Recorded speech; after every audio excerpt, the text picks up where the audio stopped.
now for our next news special report.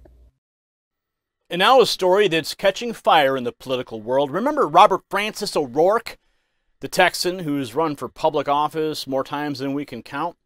Well, he's back in the headlines, and this time he's not just opposing Trump's policies. No, Robert Francis is now turning his sights on President Biden. Why? Because Biden's decided to build more of that border wall in Texas.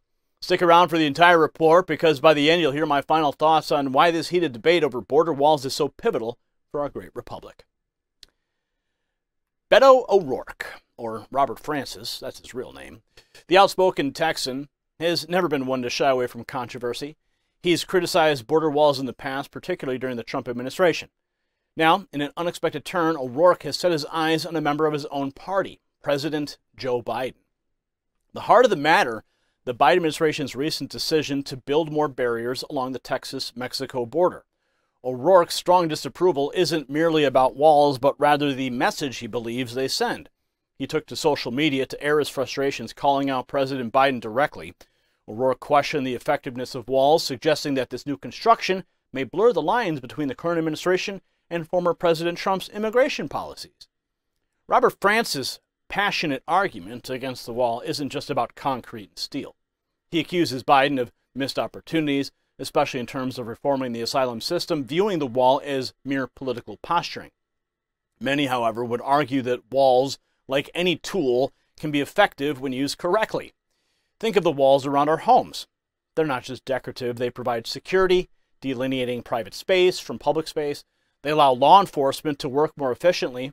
And one might even ask, if walls are so ineffective, why do so many, including Mr. O'Rourke himself, have walls surrounding their own properties? Isn't that curious? In a revealing moment, President Biden openly expressed his doubts about the efficiency of a border wall. Despite funds already allocated for its construction during the Trump administration, Biden clarified he had no power to redirect these funds elsewhere. When asked directly about his belief in the wall's functionality, his answer was clear and concise. Watch this. Thank you so much. I'll answer one question on the border wall. The border wall, the money was appropriated for the border wall. I tried to get them to reappropriate, to redirect that money. They didn't. They wouldn't. And in the meantime, there's nothing under the law other than they have to use the money for what was appropriated. I can't stop that. Do you believe the border wall works? No. Okay, thank you. Do you believe the border wall works? No. Now, with funds already committed, the Biden administration finds itself in a predicament. It's not as if they suddenly woke up with a burning desire to build a wall. No, it's more of the reality of the growing border crisis reaching proportions that even some of the Democrat Party can't ignore. Given the circumstances and resources at hand, it's evident they're trying various strategies to address the issue, including fortifying certain sections of the border. It might seem like a practical move for many, but for staunch critics like Robert Francis O'Rourke, even the smallest step towards erecting a wall is viewed as a betrayal. It's worth noting that O'Rourke's political journey has seen its fair share of hurdles, having lost races for governor, senator, and president. Yet his spirit remains undeterred, and he's making sure his voice is heard loud and clear on the issue. In the midst of these pressing debates, I'm reminded of another battle that we face silently aging. Just as we raise our voices against issues, our bodies start signaling decline from age 30, losing 5 to 10% muscle every decade. And that's why in a world of noise, I've found a product that speaks volumes, a science-backed solution combating this strength drain. And just as we act swiftly in urgent matters, there's a 41% discount on this product this month or until stocks run out. Strengthen your stance, both in voice and physique, at gainwithgary.com, or simply click more below this video. So ladies and gentlemen, the irony couldn't be more palpable.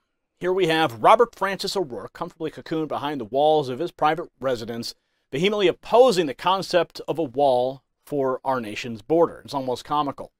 A stark reminder that O'Rourke, despite his numerous attempts at public office, has continually failed to resonate with the masses. In a desperate bid for relevance, he now turns to social media, challenging decisions aimed at bolstering our republic's security. President Trump recognized the urgency of a fortified border, and while it took President Biden some time to see it, it seems that he's slowly coming around. Sadly, it feels like a delayed epiphany, with countless already crossed our border unchecked. Beto, or should we say Robert Francis O'Rourke, he may continue this attention-seeking charade, but still, in the end, the American people recognize empty rhetoric from behind walls, both literal and figurative. Congratulations, you made it to the end of the video. Now keep up your quest for truth with this next news report. And if you found our channel enlightening, join the millions who agree with you. Tap subscribe. Thank you for watching the Next News Network.